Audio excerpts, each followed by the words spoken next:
हाँ तो dear student, अपन बात कर रहे थे टेंस की। तो टेंस के से पहले मैंने कुछ कहा था कि अपन बेसिक टॉपिक की बात करते हैं। तो बेसिक के अंदर अपन 2-3 टॉपिक क्लियर कर चुके हैं शॉर्ट फॉर्म में। अपन उनके बारे में एक बार थोड़ा सा और याद कर लेते हैं। अपन ने सबसे पहले अपन का टॉपिक पढ़ा था वर्ब्स, बेसिक के बारे में पढ़ा था। इसके बाद में दूसरा पढ़ा था अपन ने सेंटेंसेस के बारे में जानकारी ली थी कि अपन को कौन कौन से सेंटेंस टेंस के अंतर्गत पढ़ने पड़ेंगे। अपन को प्रेजेंट इंडेफिनिट की बात करेंगे तो उसमें भी अपन को 4 तरीके के सेंटेंस के बारे में पढ़ना पड़ेगा। तीसरा पढ़ा था अपन ने नंबर्स के बारे में जानकारी ली थी, सिंगुलर प्लूरल की सब्जेक्ट सिंगुलर है तो सिंगुलर सब्जेक्ट के साथ कौन सी वर्ब आएगी, प्लूरल सब्जेक्ट तो प्लूरल सब्जेक्ट के साथ कौन सी वर्ब आएगी। तो अपन इन तीनों टॉपिकों की बात कर चुके हैं। इसके बाद में अपन आज स्टार्ट करने वाले हैं अपन का मेन जो टॉपिक है टेंस। तो अब अपन टेंस की स्टार्ट करते हैं कि कितने टेंस के प्रकार हैं, क्या टेंस है और टेंस को अपन को कैसे ट्रांसलेशन करना है। अपन को मेन चीज़ सीखनी है ट्रांसलेशन सीखना है अपन को। ट्रांसलेशन का मतलब कि हिंदी से जाना है अपन को इंग्लिश में और इंग्लिश से वापस हिंदी में जाना है अपन को। तो अपन को हिंदी की इंग्लिश बनाना आना चाहिए और इंग्लिश की हिंदी बनाना आना चाहिए। तभी अपन की अब कुछ लोग बच्चे बोलते हैं कि सर हमको कि बुक्स के क्वेश्चन आंसर से याद नहीं हो पाते हैं। तो उसका मेन रीज़न यही है कि आप क्वेश्चन आंसर याद कहाँ से करोगे। आप हिंदी में अगर आता है तो आप उसको ट्रांसलेशन नहीं कर सकते। 5-5, 6-6 एक पन्ने के 5-5 लाइन के जो आंसर्स हैं उनको कैसे याद किए, तो उनको रटा जाता है। तो रटने से काम नहीं चलेगा। अगर आपका ये टेंस टॉपिक है, नंबर्स हैं और वोकैबुलरी जो कवर क्लियर है तो आपको क्वेश्चन आंसर याद करने में प्रॉब्लम नहीं आएगी। तो अपन टेंस स्टार्ट करते हैं। तो टेंस आपने अभी तक पढ़ा होगा कि 3 प्रकार के होते हैं। सभी ने पढ़ा होगा कि टेंस 3 प्रकार के होते हैं, लेकिन मैं आपको टेंस 3 प्रकार के पढ़ाने वाला नहीं हूँ। क्योंकि टेंस 3 प्रकार के अपन बोलते हैं, मानते हैं, पढ़ते हैं, लेकिन टेंस 3 प्रकार के होते ही नहीं हैं। टेंस होते हैं सिर्फ 2 प्रकार के। अब बोलेंगे सर आज तक तो 3 प्रकार से पढ़ते आए, प्रेजेंट, पास्ट, फ्यूचर। अब देखो आज उसको के 2 प्रकार के कैसे होते हैं अपन देखते हैं। पढ़ेंगे तो वही 3, लेकिन मेन उनको माना जाता है टेंस को 2 प्रकार से। जैसे कि अपन फर्स्ट बात करते हैं प्रेजेंट, मतलब वर्तमान। प्रेजेंट का मतलब क्या हुआ कि प्रेजेंट क्या होता है। प्रेजेंट ये हुआ कि जो अभी है हमारे सामने, जो उपस्थित है, अभी जो चल रहा है वही वर्तमान है। जैसे कि अब मैं लाइव आपको पढ़ा रहा हूँ तो ये सब प्रेजेंट काल है। जैसे मैंने ये प्रेजेंट हो गया, अभी भी कोई कार्य करा, आप पढ़ रहे हैं तो ये सारा प्रेजेंट के अंतर्गत हो गया। अब इसके बाद दूसरा है अपना सेकंड, पास्ट।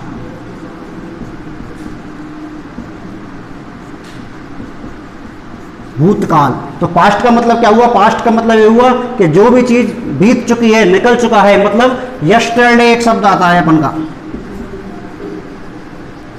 यस्टरडे यानी बीता हुआ कल। जो भी कार्य यस्टरडे में हुआ है वो सारा काल पास्ट के अंतर्गत आएगा। और जो भी कार्य अपन का टुडे चल रहा है वो सब इसमें आएगा प्रेजेंट के अंतर्गत। तो ये तो अपन के हो गए मेन 2 ही हो गए, काल प्रेजेंट हो गया, जो काम अब चल रहा है और जो कार्य हो चुका है। अब बात आई कि सर अपने ये और पढ़ा है फ्यूचर। फ्यूचर अपन ने पढ़ा है भविष्यकाल।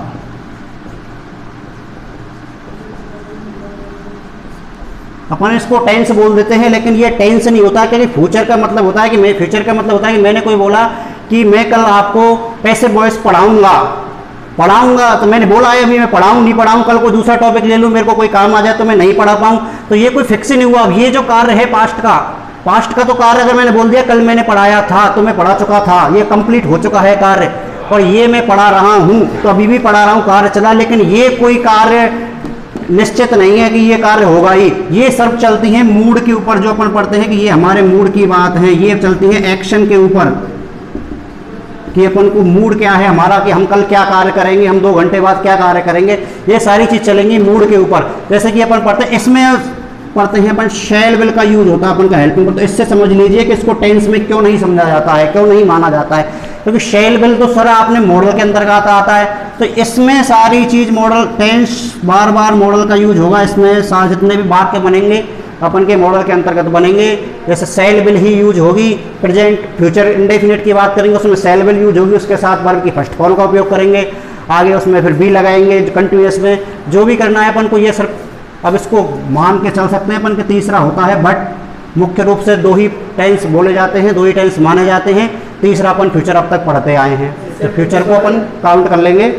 तो ये हो गया अपन का तीसरा हो गया। इसमें फ्यूचर ये हो गया। अब अपन को इसके बारे में, अब इनके तीनों के अंदर चलना है। जैसे जैसे अपन फ्यूचर टेंस के अंतर्गत और घुसेंगे तो वहाँ आपके और भी क्लियर हो जाएगा कि इसको टेंस में क्यों नहीं माना जाता है। अब अपन बात करते हैं अपन की शुरुआत की, प्रेजेंट टेंस पे चलते हैं। इनके कितने पार्ट्स होते हैं तो अपन इनकी बात करते हैं। इन सभी के अपन को चार चार पार्ट्स पढ़ने हैं। तो चार पार्ट्स में अपन फर्स्ट स्टार्ट करते हैं।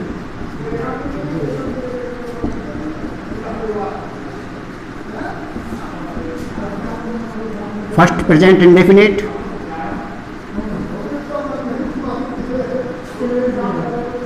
Second present continuous,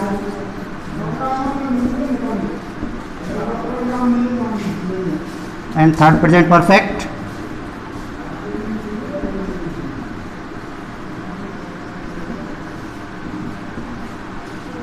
and present perfect continuous. तो अपन के प्रेजेंट इंडेफिनिट के अंदर चार टाइप हो गए, indefinite, present indefinite, continuous, perfect and perfect continuous. इसी तरीके से चार इसके हो जाएंगे, past indefinite, past continuous, past perfect and past perfect continuous. और चार ही अपन के फ्यूचर के अंदर हो जाएंगे। पहला है future indefinite, second future continuous,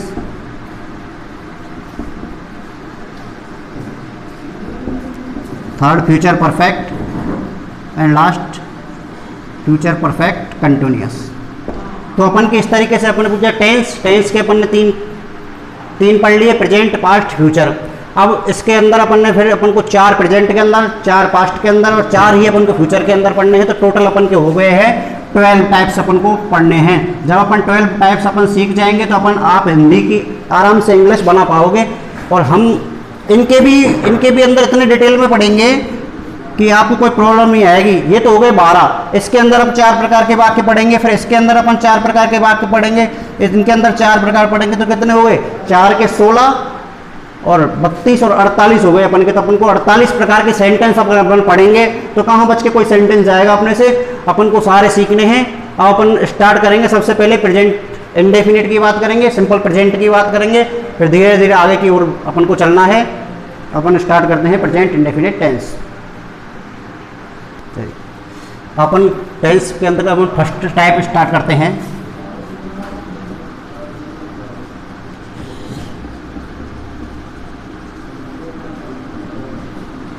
present indefinite, इसका दूसरा नाम बोल सकते हैं अपन सिंपल प्रेजेंट।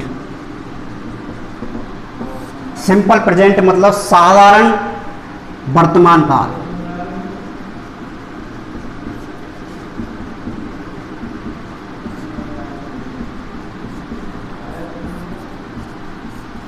साधारण वर्तमान काल। तो अपन को पढ़ना है प्रेजेंट इंडेफिनिट टेंस, साधारण वर्तमान काल। तो अपन बात आती है कि साधारण वर्तमान काल क्या होता है। तो साधारण वर्तमान काल की बात हो गई अपन की कि जो कार्य अपन का प्रेजेंट में एक्शन में है उसको अपन बोलेंगे वर्तमान काल की। मैंने बोला कि मैं पढ़ाता हूँ, तो मैं पढ़ाता हूँ, ये मेरी, और मैं पढ़ाता हूँ, मैं खाता हूँ, जाता हूँ। तो ये अपन की बात आ जाएगी प्रेजेंट इंडेफिनिट के बाद साधारण वाक्य की बात होगी। अब इसमें अपन पढ़ते हैं सबसे पहले इसकी पहचान की, इसको कैसे पहचाना जाए कि कौन सा टेंस है कौन सा टेंस नहीं है, उसको कैसे फिर किस फॉर्मेशन में बनाना है। तो अपन सबसे पहले बात करते हैं अपन की आइडेंटिफिकेशन।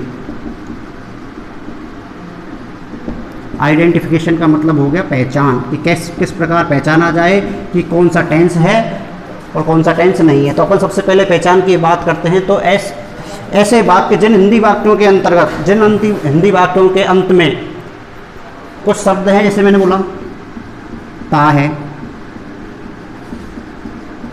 टी है, ते है, ते हैं, ता हूँ, ती हूँ।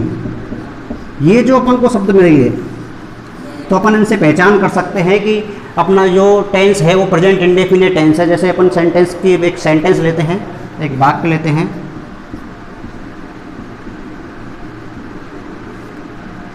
मोहन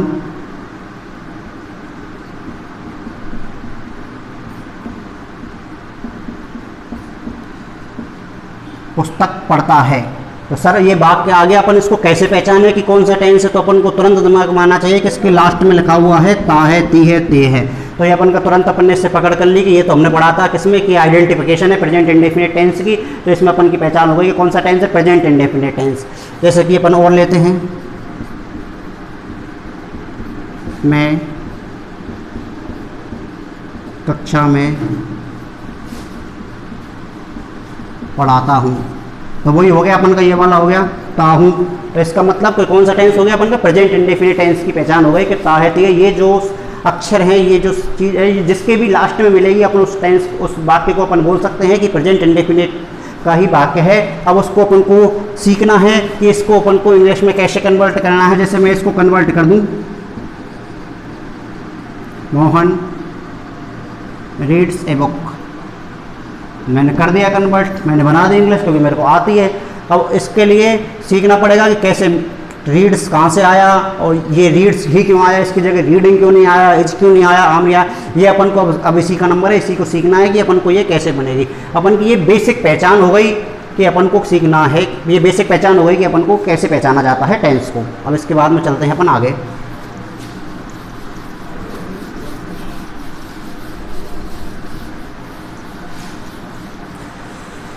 इसमें डालते हैं अपन सबसे पहले, इसमें अपन को वही 4 प्रकार के वाक्य पढ़ने हैं। इंडेफिनिट में अपन को वही 4 प्रकार के वाक्य सीखने हैं। पहला मैंने बताया था आपको अफर्मेटिव सेंटेंस वाला जो वीडियो था उसमें मैंने बताया था आपको अफर्मेटिव, ठीक है। दूसरा वाक्य बताया था मैंने नेगेटिव। तीसरा वाक्य बताया था मैंने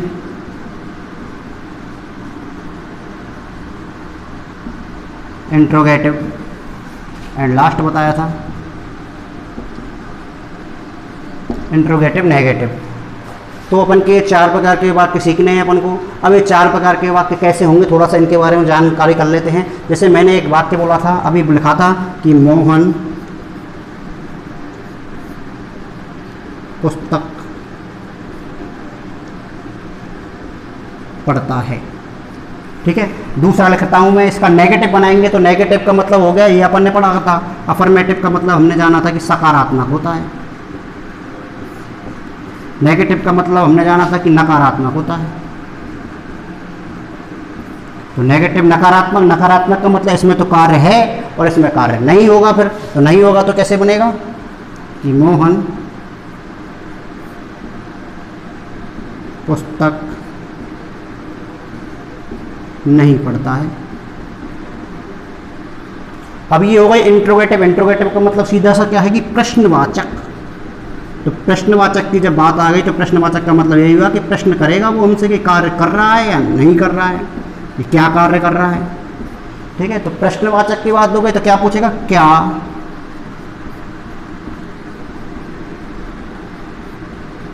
मोहन पुस्तक पढ़ता है, ठीक है। अब ये हो गया इंट्रोगेटिव। नेगेटिव तो इंट्रोगेटिव सेम नेम है प्रश्नवाचक, तो प्रश्नवाचक नकारात्मक।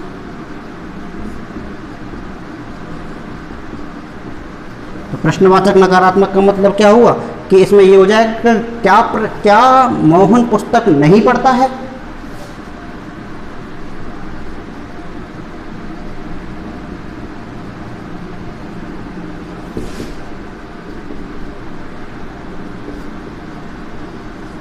क्या मोहन पुस्तक नहीं पढ़ता। तो अपन के 4 प्रकार के वाक्य हो गए, इनको प्रेजेंट ने एक ही वाक्य के अपन के 4 टाइप हो गए कि पुस्तक पढ़ता है, नहीं पढ़ता है, क्या पढ़ता है और क्या नहीं पढ़ता है। अब अपन को इसको चारों को बनाना सीखना है, चारों को अपन बनाएंगे।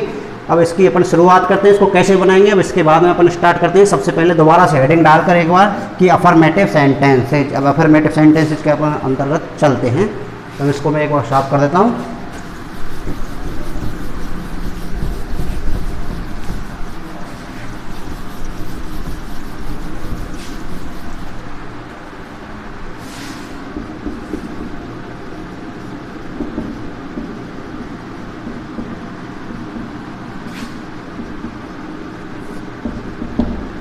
Affirmative simple. अब सिंपल का से एक फॉर्मूला आप याद कर लो और सारा काम बन जाएगा। अपन का फॉर्मूला क्या है?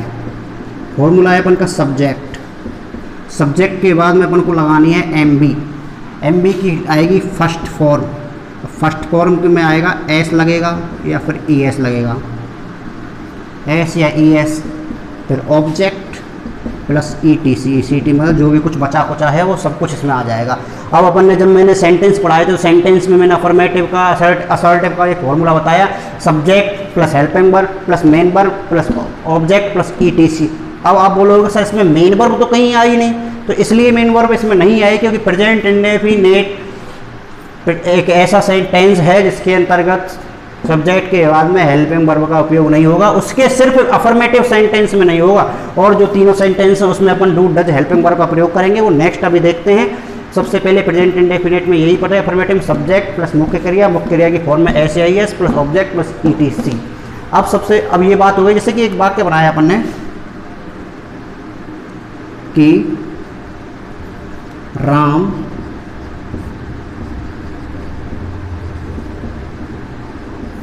विद्यालय जाता है, तो राम विद्यालय जाता है, इसको अपन को बनाना है। तो सीधा सा वाक्य है, तो राम का अपन ने बना दिया। राम क्या है? सब्जेक्ट। सबसे पहले पहचानना अपन को सब्जेक्ट क्या है। तो सब्जेक्ट क्या होगा? सब्जेक्ट का हिंदी अर्थ हो गया कर्ता। तो कर्ता का मतलब क्या हुआ कि जो कार्य को करने वाला है वो कर्ता हुआ। कौन कार्य को कर रहा है? कौन जा रहा है? राम जा रहा है, तो राम कर्ता हो गया। उसके बाद में क्या हो गया? Main verb. मेन वर्ब हो गया, तो मेन वर्ब क्या है? क्या काम कर रहा है? वो जाना। तो जाना की मेन वर्ब गो हो गई अपन की वर्ब। तो गो की मैंने कौन सी फॉर्म की बात की है? First form. तो गो की फर्स्ट फॉर्म गो हो गई, और गो की सेकंड फॉर्म वेंट हो जाती है, और थर्ड फॉर्म गोन हो जाती है। अब अपन को फर्स्ट फॉर्म का यूज करना है, तो मैंने लिख दी राम गो। ठीक है। अब मैंने लिखा है एस या ई एस। अब एस लगाऊं, ई एस लगाऊं ना लगाऊं, तो अब ये चीज़ आ गई। तो अब ये इसमें क्या है? कर्ता एक वचन है। कर्ता एक वचन है, अफर्मेटिव सेंटेंस है, सिंपल सेंटेंस है, इसलिए कर्ता एक वचन होने के साथ में वर्ब की फर्स्ट फॉर्म में एस या ई एस लगाया जाता है। तो मैं इसमें लगा देता हूँ राम गोज टू स्कूल। ये अपन का वाक्य बन गया। ठीक है। अब इसमें कोई प्रॉब्लम नहीं है, सीधा वाक्य बन गया Ram goes to school, Ram विद्यालय जाता है। मैं और वाक्य बोलूँ कि बच्चे कक्षा में पढ़ते हैं।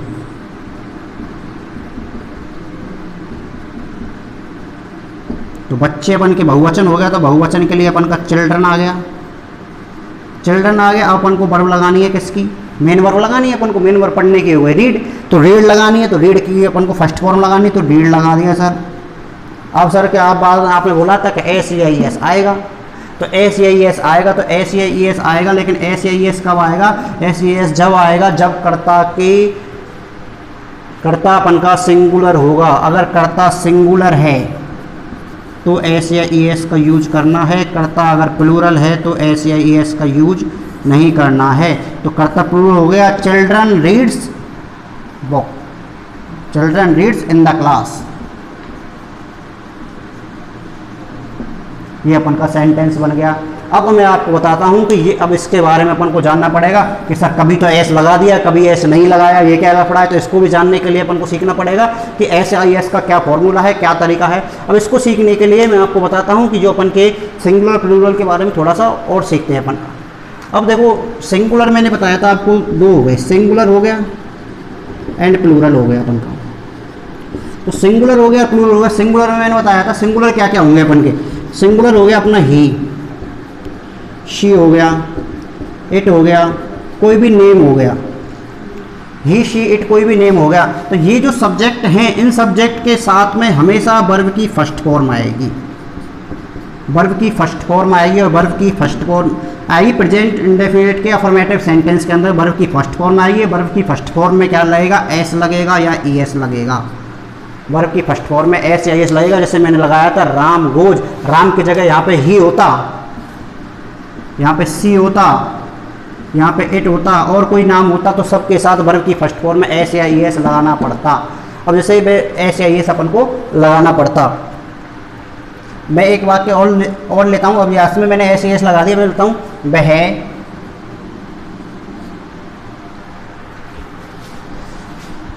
वह पढ़ती है, वह पढ़ती है।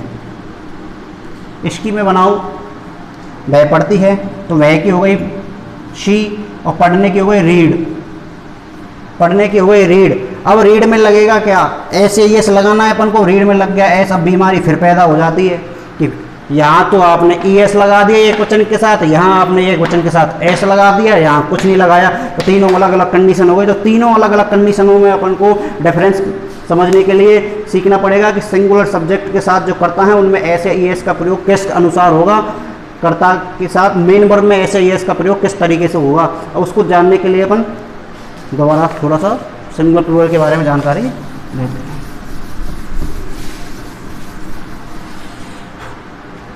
अब देखो अपन के जो भी सब्जेक्ट हो गए सिंगुलर, मैंने बताया ही हो गया, शी हो गया, इट हो गया, कोई भी नेम हो गया। अब इनके साथ अपन को लगानी है वर्ब, इनके साथ एम बी में अपन को एस या ई एस लगाना है, इनके साथ अपन को एम बी में एस या एस लगाना है। और एस कब लगाना है और ई एस कब लगाना है ये चीज़ देख लो। अब एस कब लगाना है और ई एस कब लगाना है ये चीज़ देखते हैं अपन। इसको देखने के लिए अपन फर्स्ट देखो कुछ बता रहा हूँ, ओ और एस, एक हो गया एस एच सी एच, एक हो गया अपन का एक्स और जेड। किसी भी मेन वर्ब है, कोई भी वर्ब है, मेन वर्ब है, कोई भी क्रिया है, उसके लास्ट में आपको ओ मिल जाए, एस मिल जाए, एस एच मिल जाए, सी एच मिल जाए, एक्स मिल जाए, जेड मिल जाए, तो उसमें उसके लास्ट में अपन को ई एस लगाना है। क्या लगाना है अपन को, ई एस लगाना है, ना कि एस लगाना है। जैसे मैंने बोला गो, तो गो के लास्ट में क्या है, ओ है, गो के लास्ट में, गो के लास्ट में ओ है, तो ओ अपन का यहाँ मिलता है। तो ओ जिस वर्ब के लास्ट में मिल जाएगा उसमें अपन को एक वचन कर्ता के साथ प्रेजेंट इंडेफिनिट के अफर्मेटिव सेंटेंस में अपन को ई एस का प्रयोग अपन को करना है। जैसे कोई ये हो गया अपन का, और भी कोई, अब ये तो ये गोज हो गया। अब इसके अलावा इसमें दूसरी चीज़ और है, कुछ बोलते हैं सर डबल एस मिल जाए, तो डबल एस मिल जाए या सिंगल एस मिल जाए, वो बात एक ही है, ठीक है। अब दूसरी बात हो रही है एक, अब ये एक्स और जेड के बीच में क्या बचा अपना, एक बाई बचा, तो इसको भी क्यों छोड़े, बाई की भी बात कर लेते हैं अपन। यदि किसी मीनिंग, यदि किसी स्पेलिंग, यदि किसी मेन वर्ब की स्पेलिंग के लास्ट में अपन को बाई मिल जाए, क्या मिल जाए, ये बाई का थोड़ा सा स्पेशल नियम है, इसको देख लो, बाई मिल जाए, तो बाई में क्या करना है अपन को, तो बाई को तो अपन को वहाँ से हटा देना है और उसके लास्ट में अपन को आई ई एस लगा देना है। कैसे लगाएंगे, जैसे कि मैंने बोला स्टडी, स्टडी का स्टडी है, स्टडी में क्या करना है, स्टडी में बाई हटाना है और स्टडीज करना है। अब स्टडीज करना है, लेकिन ये बताइए सर कि आपने बाई क्यों हटाया, कुछ ऐसे भी मीनिंग होंगे जिसमें बाई हटेगा नहीं, डायरेक्ट